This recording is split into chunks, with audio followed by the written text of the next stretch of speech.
Now that we've talked about map icons and intelligence preparation of the battle space, the IPB, I think it's fair game to start talking about defensive postures. Up next, area defense. I'm Dr. Christopher Larsen, a veteran of the U.S. Army Infantry, founder of One Shepherd Leadership Institute, and author of Small Unit Tactical Doctrine. Area defense, I think, is often misunderstood. It's thought of in very static terms. When you think of an area defense, you are correct, of course, to think of the Western Front of World War I, okay? Trenches, bunkers, artillery duels, machine guns, barbed wire, and no man's land. All of this is fair game. What do you think the myth that comes across there is that it was not dynamic? It was static. There is an element of truth to that, of course, and we see that play out time and time again after one big push after another.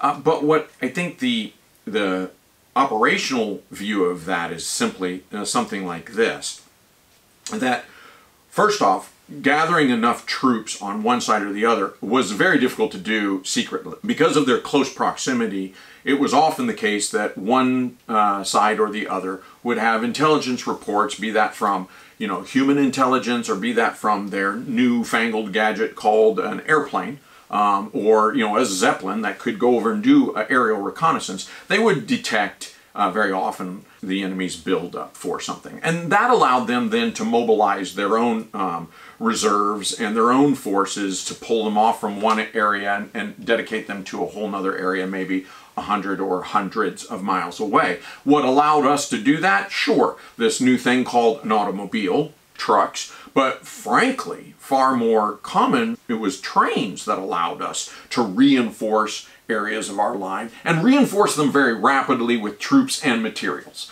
So World War I has a lot of stigma about it, rightfully so, that says it's very static and we lost all these lives for just inches of ground. And there's some evidence to say, yeah, you bet they did.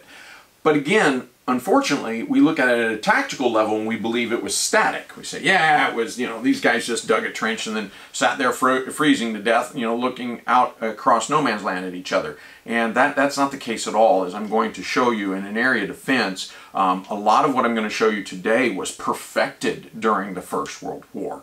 And so you'll see that there's a whole lot of depth and dynamic to it. So let's jump in. We've got the beginning here, kind of lays out our basic plan. What I've got is essentially an enemy in front of us, which we've identified as a company, a rifle company. We've got our own good guys down here, which is a rifle company, and we are facing off against each other for quite a big spread. How big is this? Well, if I do the normal calculations of one platoon in reserve and a platoon here and a platoon here, we might be looking at, probably a couple of 100 meters, a couple to several 100-meter front, okay?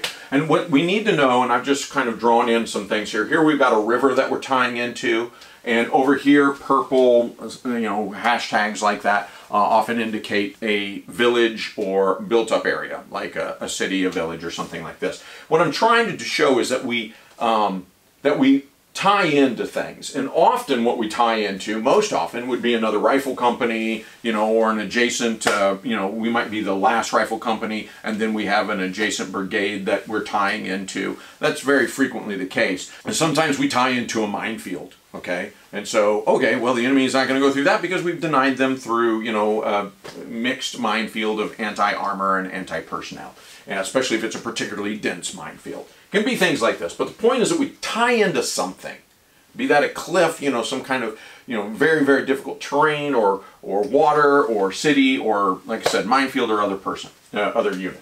This isn't just standing out here alone, is the most important thing for you to remember there.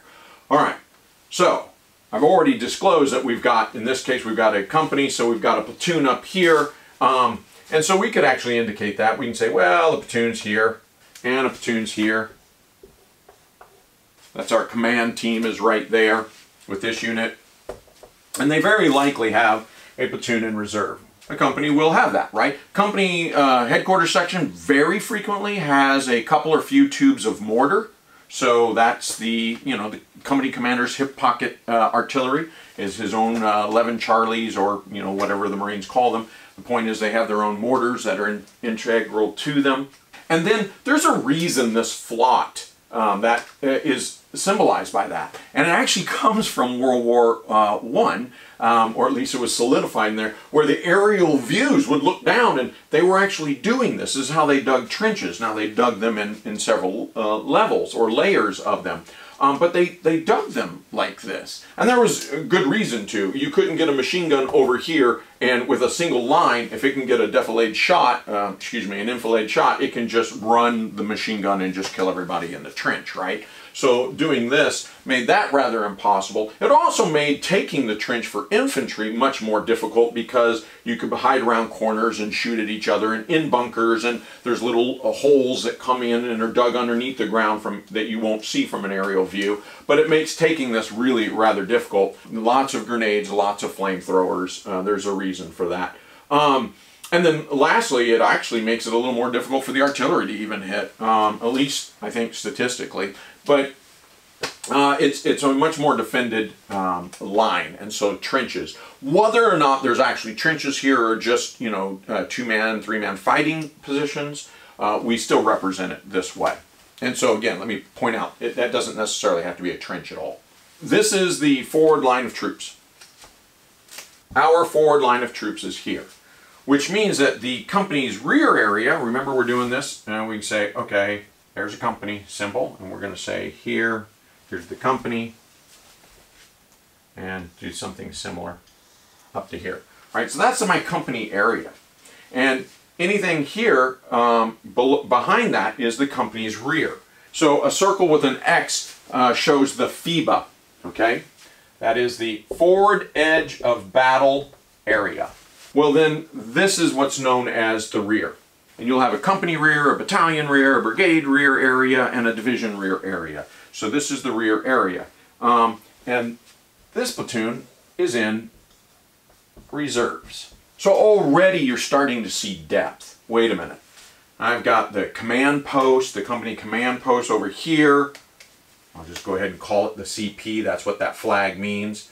But it is the CP, the command post. The command post probably to one side or the other, has certain assets. It's probably got some kind of aid station set up, a preliminary aid station with their medics. It's also got mortars set up to either side, and it's got a reserve directly behind it, or somewhere offset perhaps. But nonetheless, it's got a reserve force that can rest. It can eat, can clean its weapons, and it can respond. Can respond to all sorts of different things with the enemy. So it's very important to have that reserve. And then we have our guys up on the line, all right? And they have commo, whether that's in the field of field phones or radios or runners or smoke signals, I don't care. The point is that they have communication already laid in with them, and again, trenches or fighting positions being dug and prepared. So that's our flot, this is our FEBA. Our forward edge of battle area is everything forward of that, of that unit, right? So there we go, our FEBA, our flot. What's in front of the flot? That's the engagement area. And we can box that in. We can say, okay, well, then this is our engagement area. Fine. That's where we anticipate hitting the enemy. We can also say, no man's land. We can identify what that is. But what we really need to do is identify where are our forward obstacles. And so our forward obstacles can be done by a bunch of different things. It can be X's, which tend to indicate one type of obstacle. They can be curly Q's, which, concertina is normally shown by that. And they can also be mines, and so there's different types of mines. I believe the symbol for a mine, an anti-personnel mine, is a circle. And that way it shows it's directional, something like an M18 Claymore. So we can actually indicate mines here as well. We can also indicate them by solid dots, show anti-armor mines. And they're sometimes done with an X through them. It can be done that way as well. Each mine has its own kind of unique thing, but you get the point is, okay, well, what we're trying to do here is stop the enemy inside the engagement area. so that we can really get the best effects out of our weapon systems. Anti-armor, machine gun, anti-personnel mines, the mortars can drop in. We're really trying to get our maximum effect right there at that last line of defense. But the reality is that we want to engage the enemy as far out as we possibly can. And if that means, air support, dropping them way out there, or artillery and rockets engaging them miles and miles away, I mean, we do have that question, is how far is this, right? So we have our question mark. Well, again, it depends, right? It depends on the type of, is this jungle, is this desert, is it mountain, is it, what is it? But the point is, we can call inside this box of this engagement area, we can call in close air support, we can call in artillery, we can use our own mortars and machine guns to engage the enemy.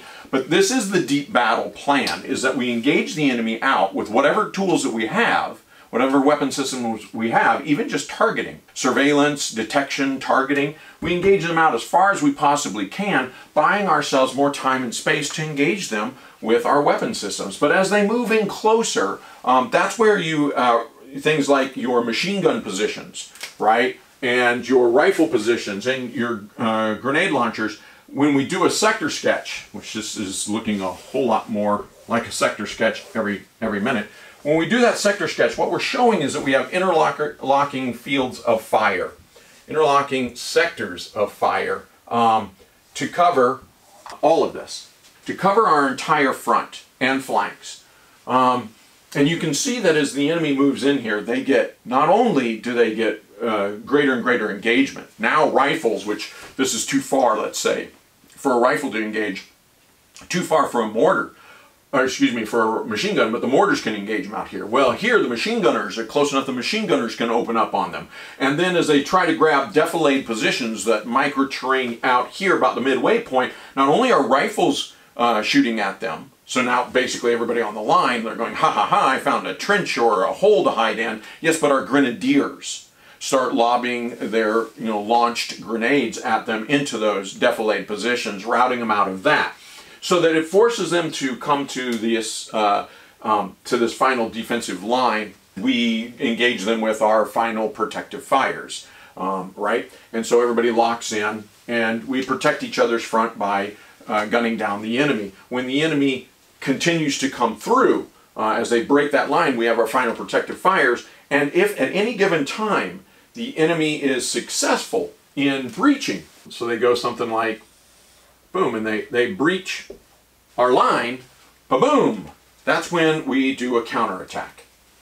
I think there's I'll butcher the Napoleonic quote, but I think there's a quote by Napoleon that says something about, we can make, commanders make great plans of taking the objective, but unless they have follow-on forces, that all of their gains will be defeated by a corporal with a few, tenaciously armed warriors. We'll just kick them right off. And it's true that once you take this, you've had casualty losses, you are never in the exact spot that you thought you were going to be. There's smoke and debris in the air, there may be darkness, so you're very confused, and your numbers are diminished, and you're taking new terrain that you've never stood on before. You are not organized, and even a substantially smaller unit, substantially smaller. This might be a couple hundred guys, and this might be all of 30, but if they attack tenaciously enough, you lose all of your gains. And it's very, very common then when they breach the line, the gap is filled and they are repelled. And they have to go all the way back through the engagement area, being subjected to rifle and grenadier fire, then machine gun fire, then then mortar fire, and then artillery and air fire. And they're attacked the entire way. As we know, other units, or even potentially this unit, can break through our own lines and chase them if we so choose. That's another option of the reserve, right? Or an adjacent unit. You're seeing in the area defense already this wonderful depth and real dynamic. And I haven't even mentioned, oh, by the way, one of the things we can do, we rotate these people, right? We rotate that platoon, that platoon, that platoon. One of the options they have, once they're good and rested and they've been fed and their weapons are cleaned and they're going back and going, well, I can take part, potentially all, but certainly part of them, maybe I'll send a squad out, And I'll have them do a passage of lines through here and go out and do screening operations. Fancy map icon symbol here. That means a screen. And a screen is really it does many different things, but the best way I could say it is, it's your counter reconnaissance. The enemy is sending reconnaissance to figure out where to attack, where's the safest place, where's their greatest effect. And so they need to gather that intelligence many different ways. A screening patrol certainly sets up counter reconnaissance through ambush and spoiling attacks. That's what they go out. They look for opportunities to do that on enemy forces inside of the no man's land or the engagement area.